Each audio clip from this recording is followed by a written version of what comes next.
सरकार जो है हमारे स्वास्थ्य के साथ-साथ ज़मीन की उर्वरता बरकरार है, इसलिए प्रयास कर रही है। इसको जो है प्राकृतिक खेती के माध्यम से जो है बढ़ावा दे रही है। प्राकृतिक खेती का जो है जिले में भी जो है धीरे-धीरे विस्तार हो रहा है कृषि विज्ञान केंद्र के माध्यम से। आज हम पिपरा खुर्द में हैं, हमारे साथ मास्टर ट्रेनर जो है हरिराज जी हैं, जो प्राकृतिक खेती को यहाँ कर रहे हैं और लोगों को बता भी रहे हैं। कृषि विज्ञान केंद्र के जो है वरिष्ठ तकनीशियन जो है अरुण प्रताप सिंह है, डॉक्टर अरुण प्रताप सिंह। इनसे हम जानेंगे कि जो है ये क्या है प्राकृतिक खेती और जो है किस तरह से शुरुआत हुई है जो है जनपद में जो है। तो बहुत-बहुत स्वागत है आपका जो है क्या प्राकृतिक खेती का धन्यवाद। क्या है जो है? धन्यवाद। मैं सारे किसान भाइयों को सादर नमस्कार करता हूं। मैं डॉक्टर अरुण प्रताप सिंह, कृषि विज्ञान केंद्र कुशीनगर की तरफ से आप सबका स्वागत करता हूं, अभिनंदन करता हूं। सबसे पहले ये कृषि प्राकृतिक खेती जो है, इसके बारे में बहुत सिंपल सा है कि प्राकृतिक खेती ये होता है कि जो भी चीज़ आपके पास प्राकृतिक रूप से निःशुल्क उपलब्ध है, उसका समायोजन अपने खेती में करें। और इसका पूरा नाम है गौ आधारित प्राकृतिक खेती। यानी कि इसका मुख्य घटक क्या हुआ? देसी गाय। आप देख रहे होंगे सामने हमारे यहाँ देसी गाय है। एक देसी गाय से के गोबर से और गोमूत्र से लगभग 25 एकड़ खेत का में प्राकृतिक खेती हो सकती है। सरकार की मंशा क्या थी कि जो है ये शुरुआत हुई जो है इससे? जी, सरकार की मंशा ये थी, इसमें 2-3 मुख्य बिंदु हैं। सबसे पहला है कि स्वास्थ्य जो है, चाहे वो हम मनुष्यों का स्वास्थ्य हो या जानवरों का स्वास्थ्य हो या मुख्य रूप से हमारी जो माता है, धरती माता, उनका स्वास्थ्य है। ये सब लोग एक दूसरे से जुड़े हुए हैं। धरती माता के से जो अन्न पैदा होता है उसको हम लोग खाते हैं, जानवर खाते हैं। तो अगर धरती माता हमारी बीमार है तो हम लोग भी बीमार हो रहे हैं। कारण ये है कि जो रसायन हम लोग डाल रहे हैं उससे हमारी धरती माता बीमार हो रही है, उससे और उसके अन्न खाकर हम लोग बीमार हो रहे हैं।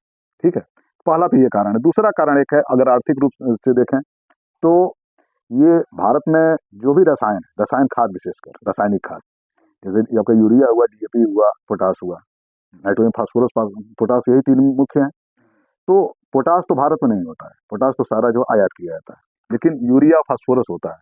इस पे हमारी केंद्र सरकार, जो उसकी कंपनियां जो भी उसका निर्माण करती हैं, उसको बहुत ज़्यादा सब्सिडी देती है। किसानों से तो बहुत कम उसका मूल्य निर्धारित किया गया है, लेकिन उसके एवज में हमारी भारत सरकार बहुत अधिक सब्सिडी देती है। तो उसका भी नुकसान हो रहा है।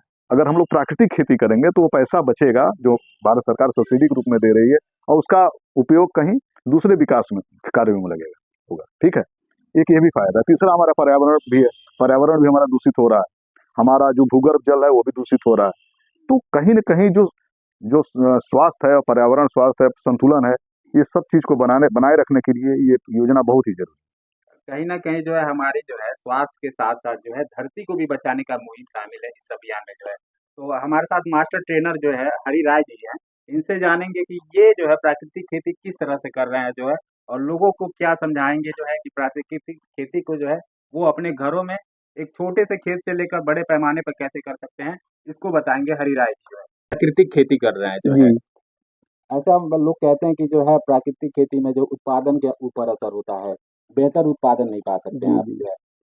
आप जो है केमिकल रसायनों के दम पे ही जो है बेहतर जी, उत्पादन पा सकते हैं। जी। तो क्या कैसे संभव हो पाया कि प्राकृतिक खेती में वही उत्पादन जो है आप पा सकते हैं? देखिए, यह लोगों के दिमाग में जो है भ्रम है। पहले जैसे जनसंख्या जो कम थी हमारे देश की, तो हम रासायनिक उर्वरक का प्रयोग हमारे पूर्वज नहीं करते थे। गोबर, गोमूत्र से ही खेती करते थे। जनसंख्या कम थी, खाने को मिल जाता था। जनसंख्या बढ़ी तो फिर रासायनिक खाद पाद में निर्भर हो गया। तो उत्पादन तो बढ़ा, लेकिन उसके साथ-साथ रोग ब्याधि भी बढ़ गया। धरती माता स्वस्थ होने लगी, कार्बन की मात्रा घटने लगी, पीएच बढ़ने लगा धरती माता का। तो इससे सरकार चिंतित हुई और फिर उन्होंने पूरा वही प्राकृतिक खेती पर। तो प्राकृतिक खेती के लिए मान लीजिए हम करते हैं, गेहूँ बोते हैं, गेहूँ के बाद ढैंचा बोते हैं, ढैंचे के बाद घंजीवा डालेंगे, घंजीवा के बाद फिर जीवा मिल। लेकिन जो है एक बात होती है कि आपको यूरिया का जो है बेस तैयार करना है, प्राकृतिक स्वरूप क्या होगा? यूरिया आप कैसे हमारा जीवामृत जो है, हाँ। जो काम यूरिया करता है वही काम हमारा जीवामृत करता है। अच्छा। जो काम डीएपी करता है वो काम हमारा जो है घन जीवामृत करता है। और जो काम साइपरमेथ्रिन और दुनिया भर के कीटनाशक हम डालते हैं वो काम हमारा 10 पानीयर करता है। अच्छा, बीज शोधन की बात होती है कि उत्तम बीज की जी, क्वालिटी जी, है, जी, तो जी। उसके लिए क्या बीज शोधन के लिए जो है बीजामृत हमारा है। अच्छा, इसकी हाँ। क्या विधि है कि बीज शोधन कैसे करेंगे? अब बीजामृत में देखिए वही गोबर और गोमूत्र, वही चीज मिट्टी यही है, उसमें जो है उसी में उसका घोंसू को घोल बना के और उससे जो है बीज को जो उपचारित कर लेंगे, फिर जो है छाए में सुखा लेंगे, फिर दूसरे दिन डाल देंगे।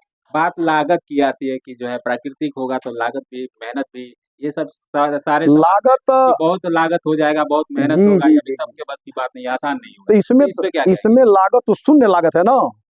हम शुरू करेंगे शुरू के दिनों में, हुँ, क्योंकि गोबर और गोमूत्र हुँ, हम गाय रखेंगे, इसलिए दूध पीना है तो गाय रखेंगे ही, रखना ही पड़ेगा। ये है कि देसी गोवंश रखना पड़ेगा शरीर को स्वस्थ रखने के लिए। हुँ, आप लोग पढ़े लिखे हैं, A1 और A2 की लोग तलाश करते हैं। हुँ, शुगर और बीपी बढ़ गया जो है विदेशी गायों को पालने से, ज्यादा दूध की अपेक्षा करने से। तो इस नाते देसी गोवंश अगर रखेंगे हम, दूध भी शुद्ध मिलेगा। और उसी से जो है, उसी के गोबर गोमूत्र से लागत क्या है, प्लास्टिक ड्रम ले लेंगे, 20 साल चलेगा हमारा, एक दिन लगेगा। और जीवामृत बनाने में 120 रुपये का बेसन 2 किलो, 80 रुपये का 2 किलो गुड़, 200 रुपये में 1 एकड़ के लिए जीवामृत हमारा तैयार हो जाएगा। ड्रेंच करेंगे तो 1 एकड़, स्प्रे करेंगे तो 5 एकड़। उत्पादन जो है, उत्पादन की बात आती है कि उत्पादन पे क्या असर रहेगा? उत्पादन या रासायनिक खादों का जो हम जी प्रयोग करते हैं जी वही जी, उत्पादन रहेगा कि उसमें कुछ अंतर आएगा? उससे पहली साल हम शुरू करेंगे तो थोड़ा सा कम होगा, 20%। और हर फसल में नहीं, गेहूं में, सरसों में, गन्ना में, धान में जो है फर्क नहीं पड़ने को है। सब्जी की खेती में जो है केमिकल का खास तौर पे प्रयोग होता हाँ है, होता है। और बात होती है कि बीमार पड़ रहे हैं जी लोग जो है जी केमिकल वाली जी सब्जी जी, खा के। तो इस पे जो है ये सब्जी के उत्पादन पे कितना लाभकारी है प्राकृतिक खेती? 100% ये हमारा 10 अर्क जो है, हुँ, 100% उसका जो है लाभ है।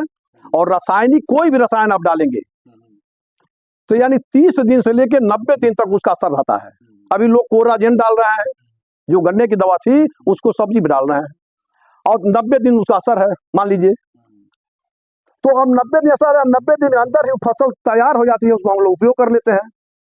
आज बताइए हरियाणा और पंजाब में जो है कैंसर स्पेशल ट्रेन चलती है। तो क्या विकल्प क्या है कोराजीन का जो है केमिकल जो 10 रसायन? अर्क, मैं तो इसको जो है गन्ने में, धान में, गेहूं में, सब्जी में, और इसको 5-6 साल से जो मैं डाल रहा हूँ।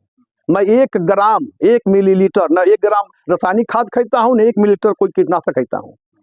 क्या उन्हीं के तुलना में ये लाभकारी होगा जो शत्रु कीट है विशेष तौर पे जी जो है, जी जी, कहा जाता है कि जो है वो ना के बराबर भागते हैं फिर वापस आ जाते हैं, तो उनके लिए क्या ये परमानेंट है कि सिर्फ कुछ दिन परमानेंट के नहीं लिए है। असरकारक होगा? देखिए ये कुछ दिन के लिए है, हाँ, लेकिन जब पहली बार स्प्रे करेंगे तो हमारे खेत से भागेंगे, और भागेंगे तो हमारे मित्र कीट जो है, शत्रु कीट की संख्या को कम करेंगे। हम जो है जहाँ इन्होंने खेती किया वहाँ भी जाएँगे और जानेंगे कि इनकी खेती कैसी है, और वो आम फसलों के जैसे जैसे उन्नत खेती हम कहते हैं, उनके जैसा वो फसल दिख रहा है कि नहीं दिख रहा है, फिर वहाँ भी हम जाएँगे और देखेंगे कि कैसी खेती है इनकी। सरकार जो है कृषि सखी भी बनाई है जो है प्राकृतिक खेती को बढ़ावा देने के लिए। तो किसान कैसे प्राकृतिक खेती को जाने समझें, और इनसे कृषि सखी जो आप बात कर रहे थे, कृषि सखी को जो है कहाँ तक जो है ये सहयोग कर पाएँगी किसानों को जो है?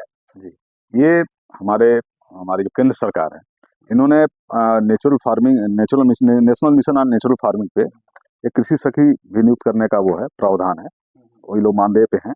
और इसमें राज्य सरकार जो होती है वो कृषि विभाग के माध्यम से इन लोग को रखती है। और हर ब्लॉक पे, एक एक ब्लॉक में, जैसे हमारा बिशनपुरा ब्लॉक है, इसमें 8 कृषि सखियां हैं। और ये लोग जाके किसानों को प्राकृतिक खेती कैसे करना है, उसके क्या फायदे हैं, ये सारी चीज उन लोग किसानों को जागरूक करती हैं, उनको बताती हैं। और साथ ही चूंकि ये लोग पूरी तरह प्रशिक्षित हैं, हमारे केंद्र से भी ये लोग प्रशिक्षण लिए हैं, काफी प्रशिक्षित हैं और बहुत ही मेहनती ये लोग होती हैं। और ये लोग अपने हिसाब से जो भी किसानों को अवगत कराना, फिर जरूरत पड़े तो हमारे जो मास्टर ट्रेनर श्री हरिशंकर राय जी हैं, उनका जो यूनिट है उनको दिखा भ्रमण कराती हैं किसानों को और उसके फायदे के बारे में। फिर फसल में जो लगा है, खेत में खड़ी है, वो भी किसानों को लोग दिखाती हैं और तुलनात्मक अध्ययन कराती हैं किसानों को। हमारे किसान भाइयों को वो तुलनात्मक अध्ययन कराती हैं कि रसायन डाले हैं तो क्या फर्क है, ये हमारा जो प्राकृतिक उत्पाद है वो डाले हैं खेत में तो क्या है, वो सारा चीज बताती है।